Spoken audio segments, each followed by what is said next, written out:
Press the bell icon on YouTube and don't miss another update. The government on Wednesday announced a complete ban on e-cigarettes or vaping, leading to many questions about the logic of doing so when cigarettes are not banned. However, there's one more important question that this raises, and that is of conflict of interest, given that the government owns a stake in ITC, which is India's largest cigarette maker.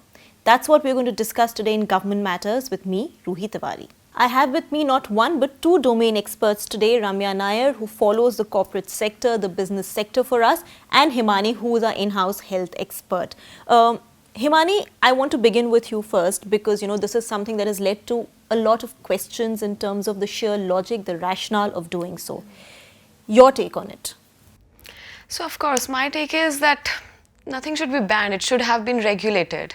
Okay, the Indian government hasn't conducted any internal study of their own. So, they have banned it completely on ICMR's white paper, which is actually a corroboration of all the studies that have been done by different countries at different point of time. Right. And they have actually haven't taken into account that when cigarette is already prevailing in market, what's the logic of banning e-cigarettes? Right. Now, what I want to ask you is it because you cover health for us. Is there any way to say e-cigarettes are more harmful than cigarettes or they are more prevalent than cigarettes to have led to a decision like this?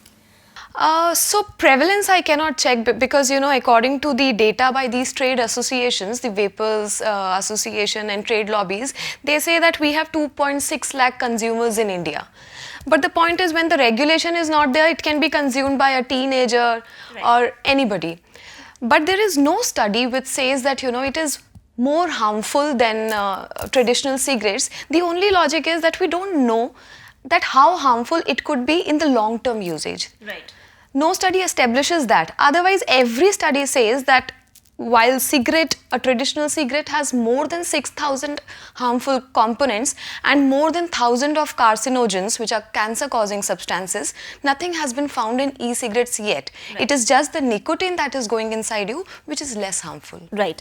Now, Ramya, I'll move on to the bigger question, and that is in fact a story that both of you did this morning. Do log on to theprint.in to read the exclusive story. The conflict of interest bit. That is a question that has been raised, that the government does own a stake in ITC. Can you tell us, one, the numbers of it? What kind of stake does the government own?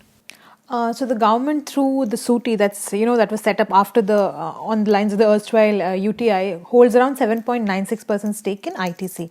But what's interesting is, you have other state-owned insurance companies also who own a stake. So you have LIC, which owns more than 16% stake in ITC. Then you have three general insurance companies. There's General Insurance Corporation of India, New India Assurance Company, and Oriental Insurance. All hold stakes of at least 1% plus each. So, altogether, if you put all these numbers together, the government and all these insurance companies put together hold more than 28.6% stake in ITC. Right. And, it's not really something that a government should own, right? Like typically. So do you think it's the only case in the world where the government actually owns a stake in cigarette manufacturing? It seems so that, but because we don't really typically read reports of like governments and national governments holding stakes in cigarette manufacturers, because what's the social cost behind it, right? Now, by banning vaping, which was an alternative to cigarettes, the government has created a bit of a, it's in a spot because, as I mentioned earlier, there is a conflict of interest. Do you think there is a conflict of interest, and in what way is it coming out? With like this kind of a stake, they also have board seats, right? So you have LIC, one representative of the LIC who sits on the board of ITC. You have one representative of the General Insurers Association which sits on the board of ITC. So effectively, you're saying that, you have some kind of a government representation on ITC's board. And ITC, as you know, is the largest cigarette manufacturer and has like one of the biggest shares. And cigarettes, even though ITC has now diversified into other segments at the consumer goods, like biscuits or atta for that matter, they still, the largest profitable segment for them still comes from cigarettes. What percent of their total business would that be? So cigarettes, so they have diversified well now. So it will be like, I cannot give an exact number, but the diversification has happened. But cigarettes still, I think, contribute more than 80% of their profits. So, so in terms of, it's a very profitable business for ITC. And, here you are bringing in this kind of a regulation, which some would say that it will indirectly help, traditional cigarette manufacturers, because those who are now opting for e-cigarettes will probably come back and consume a traditional cigarette. Right, right. So now the government, particularly Himani, cited the youth, the question of youth when it said that it was banning e-cigarettes. It said to protect the youth and to that effect. Is there any study, any data to say that, say, younger people are increasingly taking to vaping more than the youngsters earlier took to cigarettes?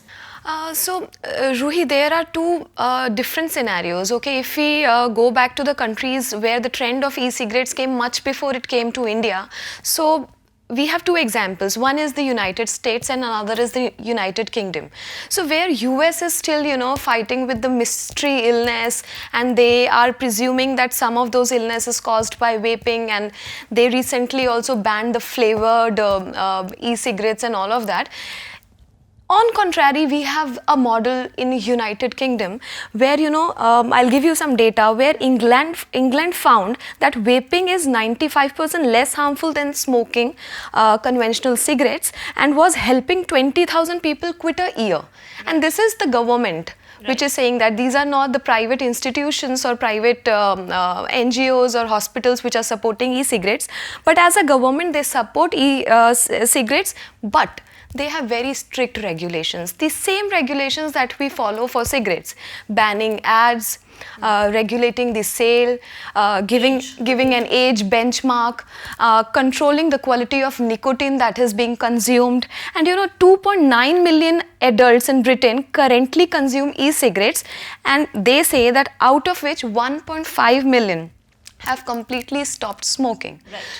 So, we have two cases. One is complete regulation, and this is the scenario where people are, eventually, detaching themselves from the traditional smoking, where it is proving to be a cessation device. Right. And then we have US. So, we need to understand that where we need to draw a line. Right, right. Now, Ramya, coming back to what we were discussing earlier, what kind of gains can we now expect ITC to make with vaping being banned? What happened to stocks? So the stocks have done well. Yesterday after the announcement was made around 3. So the market closed around 3:30. So, you saw the stocks of companies like ITC and Goldtree Phillip, these stock prices zooming. One remains to see, what kind of gains can actually come from this. But obviously there should be a shift from e-cigarette smokers to traditional cigarette smokers. Back to traditional cigarettes. Right. Now, Himani, what have experts in India said and how have they reacted to this decision? I mean, we know that Shamika Ravi, who's a member of the PM's Economic Advisory Council, has questioned it and has said there is no logic if cigarettes continue to be sold as they are. But what have other health experts said about it?